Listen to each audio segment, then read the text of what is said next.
Olá, meu amigo, minha amiga, seja mais uma vez bem-vindos aqui ao nosso canal. Pessoal, o INSS aí está retomando a perícia presencial do auxílio-doença em casos específicos, tá? A expectativa é que os ajustes do Ateste-Med, que entraram em vigor agora nesse mês de outubro, como algumas enfermidades, por exemplo, as dorsalgias, são encaminhadas diretamente para a perícia. Essa mudança busca entender se o aumento nos pedidos provocados pela introdução da análise documental foi algo aí que deverá ser analisado em até 12 meses. Eles estão falando com relação por exemplo, já estão migrando as pessoas que recebiam o benefício de auxílio-doença pelo Ateste-Med, né, que era só aquela avaliação documental e já liberava o benefício por um período curto, já estão falando com relação a isso. Olha, embora a exigência da perícia presencial esteja sendo retomada em alguns casos, diz aí o presidente do INSS, que afirma que a medida foi um indicativo de falha do Ateste-Med. Segundo ele, o sistema foi uma alternativa viável em um momento que as filas para as perícias presenciais duravam meses e a economia gerada por sua implantação também foi um risco calculado. O Ateste-Med, ele abriu portas em tempos críticos, afirmou aí o presidente do INSS. Realmente foi uma forma de, por exemplo, as pessoas conseguirem um benefício mais rápido, não ficar aquela eterna análise, né? Pessoas que estavam aguardando anos uma análise e precisando do benefício. Hoje o auxílio-doença é concedido por um tempo determinado, o segurado deve passar por perícias periódicas para avaliar a sua recuperação e definir se ele já pode voltar ao mercado de trabalho ou se ainda precisa do benefício. A importância das perícias é a etapa decisiva para a concessão do auxílio-doença. É o que muita gente não estava passando pelo Ateste-Med, né? Só fazia, por exemplo, a avaliação documental. E é nesse momento que o perito vai analisar, avaliar a documentação apresentada, o estado de saúde do segurado, determinar se ele realmente está incapaz para trabalhar. Por isso que é muito importante a perícia e você estar bem preparado para essa etapa. A preparação da perícia para o INSS deve começar bem antes da perícia, tá? Bem antes da data da avaliação. Você deve seguir cuidadosamente etapas que podem fazer total diferença, tá? Tem muita gente que não leva isso a sério e o resultado também acaba sendo negativo. Não que seja esse o motivo somente, porque existem pessoas que chegam lá atendendo todos os requisitos, com toda a documentação, com tudo explícito, tanto uma lesão física, mental, com exames, com laudos, com documentação, com relatórios, com tudo, e não conseguem o benefício. Mas se você, já levando praticamente tudo que é necessário para comprovar, já é difícil, imagina se você não levar. A base da perícia bem sucedida é a apresentação de laudos médicos que comprovem a incapacidade. Não basta ter um atestado simples, pessoal. É necessário que a documentação médica ela seja detalhada, atualizada e descreva claramente a situação sua de saúde. O laudo médico ele deve conter informações detalhadas sobre o diagnóstico da doença, o tratamento em andamento, os exames realizados e principalmente a avaliação do médico sobre a incapacidade desse paciente. A recomendação é que o laudo seja claro ao afirmar que o segurado está temporariamente incapacitado de exercer as suas funções laborais. É importante constar no laudo, como vocês viram aqui, dizer se a incapacidade é temporária, se ela é parcial ou se ela é total e permanente, porque para cada uma dessas especificações existe um benefício diferente, tá? Então isso ajuda. O histórico de tratamento apresenta também, né, os documentos, por exemplo, que você está realizando um tratamento, como receituários, comprovantes de consulta, relatórios de fisioterapia, outros tratamentos. Esses documentos, eles mostram ao perito que você está buscando uma recuperação, mas ainda não está apto a retornar ao trabalho. Eu tenho recebido comentários aqui de pessoas que falam exatamente isso, né? O perito perguntou tudo isso, foi simpático, isso e aquilo, mas mesmo assim, ele negou o benefício. Quer dizer, isso, muitas coisas que eu leio aqui, são o próprio INSS que divulga, mas não estão em conformidade com aquilo que acontece na prática. Os exames, por exemplo, como raio-x, ressonância magnética, exames laboratoriais, outros que ajudam a comprovar a doença, a lesão, eles também devem ser apresentados. Exames recentemente são particularmente importantes para a demonstração da atual situação sua de saúde.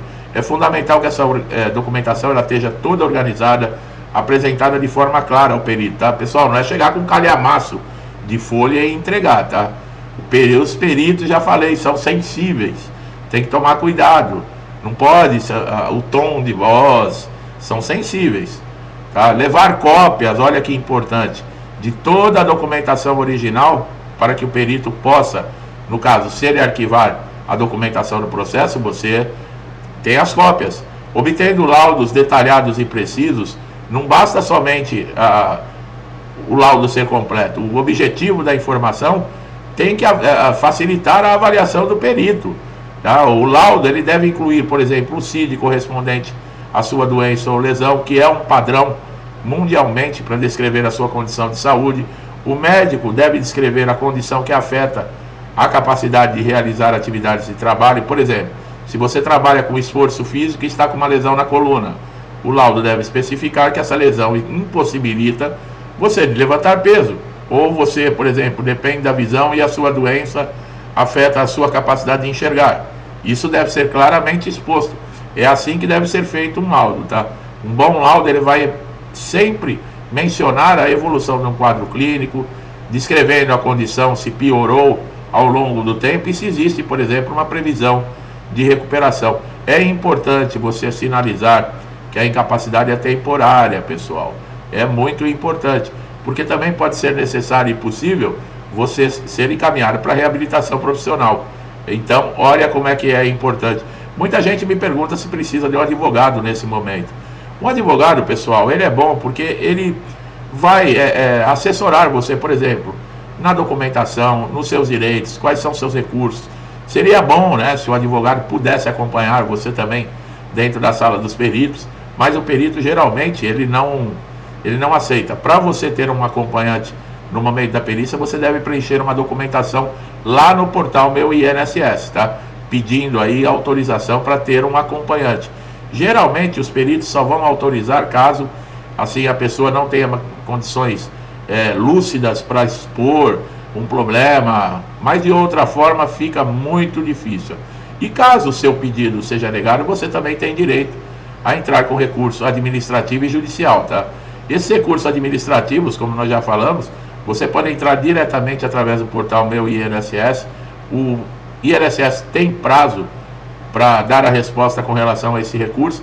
Geralmente eles não cumprem esses prazos, tá? Se você tem dúvidas como funciona tudo isso, existe bastante vídeo aqui no canal que vai te orientar, tá? Fora os outros vídeos, tá? Você pode ver com relação ao auxílio doença, auxílio acidente, aposentadoria, BPC, como entrar na justiça, como funcionam processos judiciais, quais são as fases, atrasados, como se recebe, como que funciona, tudo que você precisa saber com relação aí a benefícios do INSS, nós temos aqui no canal, tá? Essas decisões, como nós falamos aí na junta de recursos do INSS, elas têm prazo aí 30 dias para dar a resposta.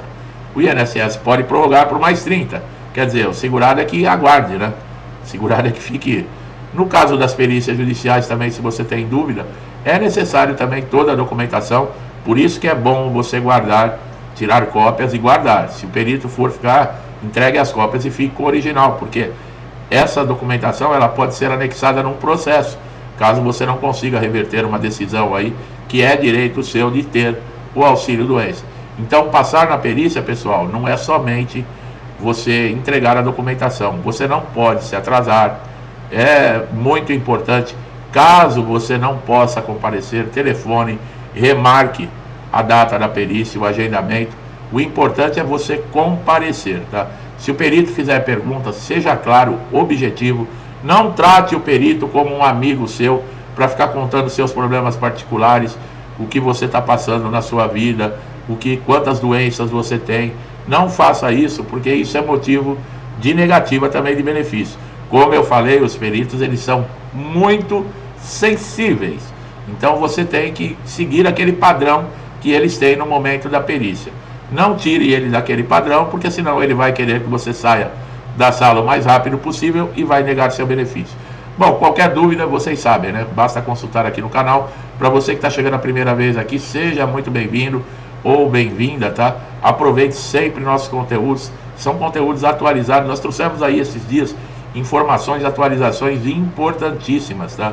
São vídeos que estão sendo muito vistos exatamente por isso, porque são atualizações, mudanças que estão acontecendo no INSS que vai afetar todos os segurados. Você querendo ou não, você paga o INSS, você precisa do INSS para receber um benefício no momento de um acidente, de uma incapacidade, então você precisa saber dessas informações. Se você não souber, as dificuldades serão grandes. Meu amigo e minha amiga que estão chegando aqui a primeira vez no canal, eu espero que eu tenha esclarecido, né, tenha tirado dúvidas, sejam muito bem-vindos. Como eu falei, aproveite todos os nossos conteúdos. Se gostou do nosso vídeo, dá um like para reforçar nosso trabalho.